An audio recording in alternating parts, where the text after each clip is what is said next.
Şimdi burun, boğaz, Tamam. dil kök. Bu böyle sagittal kesim.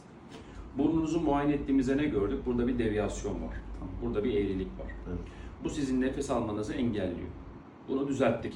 Tamam. Cepte. Ama sizin horlamanız devam ediyor. Ya da uyku apneniz devam ediyor. Neden?